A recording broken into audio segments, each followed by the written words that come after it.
Les films montrent un hiver nucléaire, un désert à la Mad Max ou des zombies mutants.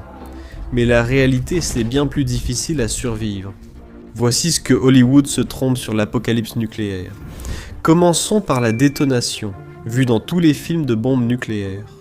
L'explosion thermique produit une boule de feu à 100 millions de degrés, et un flash lumineux intense pouvant endommager gravement vos yeux sans protection. Puis vient l'onde de choc, la pression d'air écrasante, les vents violents, et l'explosion qui crée un immense cratère.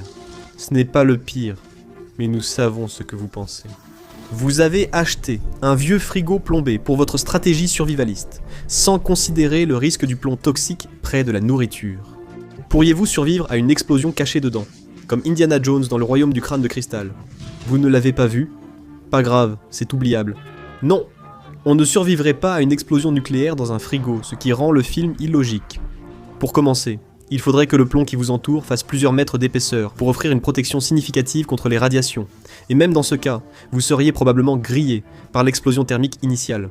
L'onde de choc, se déplaçant à la vitesse du son, projetterait votre corps carbonisé avant qu'il ne retombe violemment. À 1220 km/h, il ne resterait de vous qu'une fine pâte liquide, et il est peu probable que vous ayez survécu jusque-là. Le réfrigérateur serait sûrement détruit par l'explosion thermique. Mais s'il survit, cela montre une autre erreur fréquente des films sur les explosions nucléaires. L'onde de choc comporte deux phases.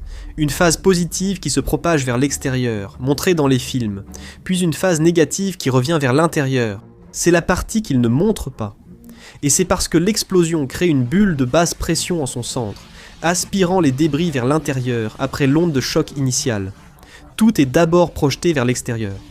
Même si, d'une manière ou d'une autre, vous êtes projeté vers l'extérieur, il y a de fortes chances que vous soyez aussitôt ramené à l'intérieur. Donc, si l'explosion elle-même ne vous tue pas, Hollywood laisse généralement entendre que vous avez survécu. L'explosion s'estompe, la poussière et les débris retombent, et les survivants rampent dans une ville post-apocalyptique. Mais ça, ce n'est qu'un fantasme de scénariste. La réalité est plus destructrice. Une explosion nucléaire ne cause pas qu'une détonation, mais des milliers d'incendies simultanés. L'impulsion thermique incendie tout ce qui brûle sur des kilomètres. Voitures, bâtiments, arbres. Tout brûlera partout en ville simultanément. Ces incendies fusionneront en de vastes tempêtes de feu, générant des vents de force ouragans, aspirant oxygène, débris et personnes. La ville se consume. Cela s'est produit à Dresde et Tokyo durant la Seconde Guerre mondiale. Les armes nucléaires déclenchent très efficacement ce phénomène, rarement montré dans les films. Parce que survivre à l'explosion ne signifie pas être en sécurité, cela signifie souvent être piégé dans une ville en feu, où l'air lui-même devient une arme. Il n'y a pas de désert stérile. Les conséquences immédiates sont la chaleur, la fumée, l'effondrement des bâtiments et des murs de feu. Et cela ne concerne que les premières heures. Allons à Hollywood, et imaginons que vous ayez survécu à la première attaque. Vous vous demandez alors, qui a tiré en premier? Les films suggèrent qu'après une première bombe nucléaire, les autres suivent aussitôt, comme dans Dr Folamour ou la mini-série Home Box Office, dans Aube Rouge. Une première frappe américaine déclencherait automatiquement la riposte nucléaire de la Russie. On appelle ça la main morte, et cela signifie que le monde serait condamné à un enfer radioactif. Sauf que cela ne résume pas vraiment la véritable nature de la main morte. C'est juste une version pour dramatiser les films. La main morte n'a jamais été un vrai terme dans la doctrine militaire russe. Terme créé par David et Hoffman en 2009 pour son livre.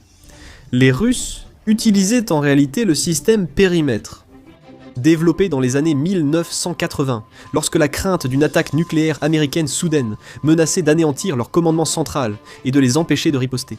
Contrairement à la machine apocalyptique de Dr Folamour, le système périmètre était surtout une solution de secours. Il garantissait que la Russie ne perdrait pas immédiatement tout levier en cas d'attaque surprise. Et ce système a toujours été activé par l'homme, jamais automatiquement. La guerre nucléaire reste contrôlée par des décisions humaines. Il faut aussi craindre un autre effet classique souvent montré au cinéma, pas seulement le rayon de l'explosion. Si vous apercevez un grand nuage en forme de champignon blanc, vous pouvez craindre des retombées. Tout comme chaque commentateur en ligne affirme que cela aurait dû arriver à Gotham à la fin de The Dark Knight Rises. Mais c'est là qu'il faut reconnaître que Christopher Nolan a eu raison. Quand Batman fait exploser l'arme nucléaire qui a servi à prendre la ville en otage, le champignon atomique, blanc, provient de la vapeur d'eau créée par la chaleur et la force de l'explosion.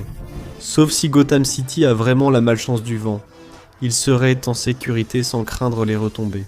Ce qui soulève une question importante. Qu'est-ce que les retombées nucléaires exactement ? Les retombées radioactives sont des débris irradiés par une explosion nucléaire, ensuite dispersés sur une grande distance par cette explosion. Cela signifie que le danger ne s'arrête pas à l'épicentre. En d'autres termes, une bombe suffisamment puissante pourrait répandre de la poussière radioactive bien au-delà du site de l'explosion, au point d'administrer des doses mortelles de radiation à plusieurs villes de distance.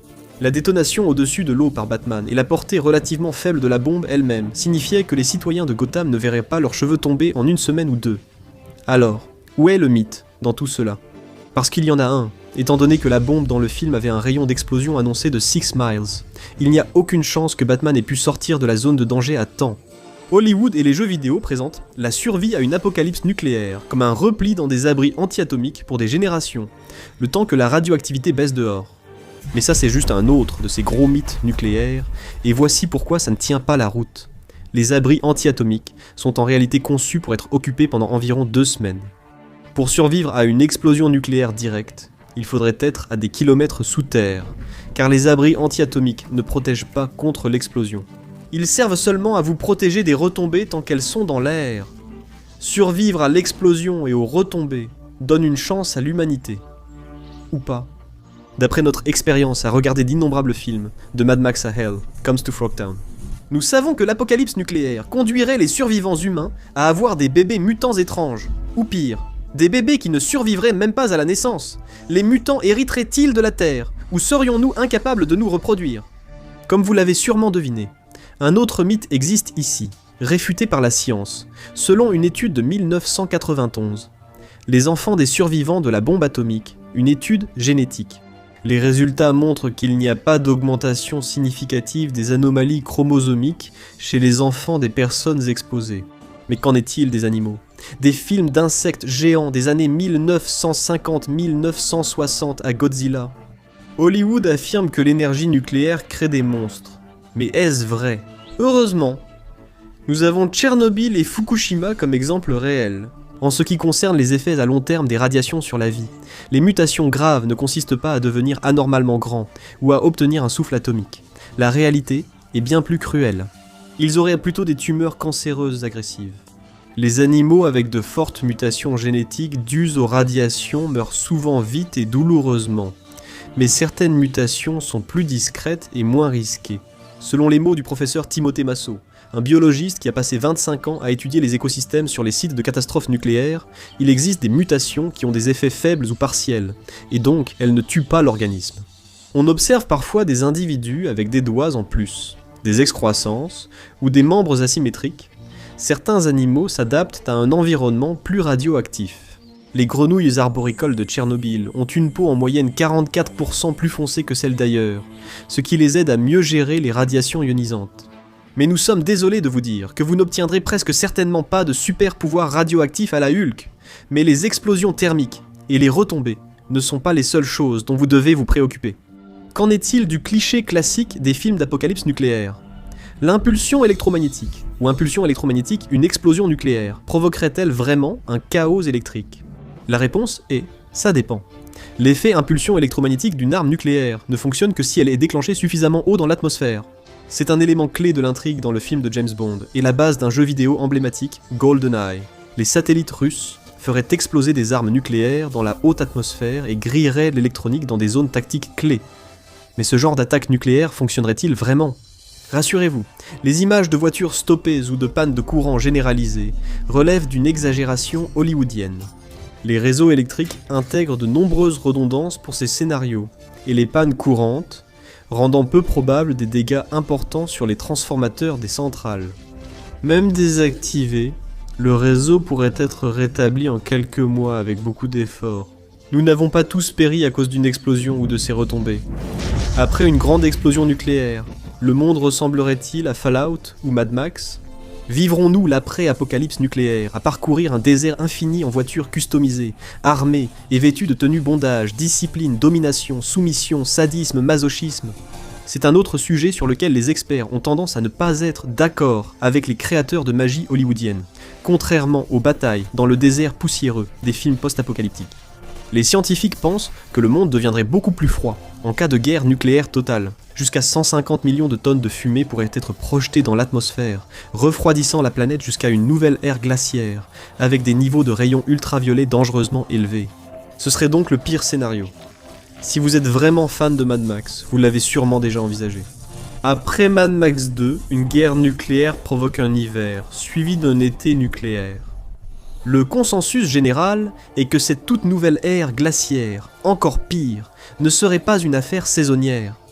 Selon certaines estimations, elle durerait probablement environ 30 ans. Si on pense réalisme, Mad Max devrait être un senior dans les derniers films, ou plus réalistement, déjà un cadavre gelé. Cela correspondrait au véritable résultat d'une guerre nucléaire massive. Beaucoup plus proche de ce qu'on voit dans les films sur la guerre nucléaire, plus sombre et moins axé sur l'action, comme Le Jour d'après et Threads. Rien n'est simple avec la fin du monde. Personne ne conteste la production massive de fumée noire. Mais les effets sur le climat et l'environnement sont si inédits que nul ne sait à quel point la planète changerait. Selon le chercheur en politique nucléaire de la RAND, Dr Edward Geist, l'essentiel est qu'une véritable guerre nucléaire comporte une grande incertitude. Le seul exemple réel est le bombardement atomique du Japon en fin de Seconde Guerre mondiale. On peut douter que l'usage d'armes nucléaires aujourd'hui soit comparable. Pour donner un contexte, les bombes larguées sur Hiroshima et Nagasaki dans les années 1940 étaient équivalentes à environ 20 000 tonnes de trinitrotoluène. La Tsar Bomba moderne, plus puissante arme nucléaire, atteint près de 50 millions de tonnes. Comme l'a dit Geist, beaucoup de cette théorie vient du modèle des deux bombes et d'une extrapolation des données des arsenaux nucléaires actuels. Tout cela pourrait-il devenir une apocalypse mondiale, un hiver nucléaire, une Terre à jamais changée? Et combien de bombes nucléaires seraient nécessaires? Une seule bombe ne suffirait pas. Même une petite guerre nucléaire ne mettrait pas forcément fin au monde. Le véritable danger commence lorsque des centaines d'armes nucléaires s'abattent sur les villes. Une guerre nucléaire majeure entre les États-Unis et la Russie, avec des milliers d'ogives, est l'un des rares scénarios où assez de fumée pourrait atteindre l'atmosphère selon les scientifiques. Même si la Terre ne deviendrait pas inhabitable, cela pourrait empêcher de nourrir des milliards de personnes. Hollywood montre la fin du monde en un clin d'œil, mais en réalité, c'est la civilisation qui s'effondre, pas la planète. Le vrai danger n'a jamais été les zombies mutants, les déserts infinis ou les machines apocalyptiques. Une guerre nucléaire totale serait bien plus lente et dévastatrice que ce que montre Hollywood. Découvrez comment survivre à une attaque nucléaire, ou regardez ceci.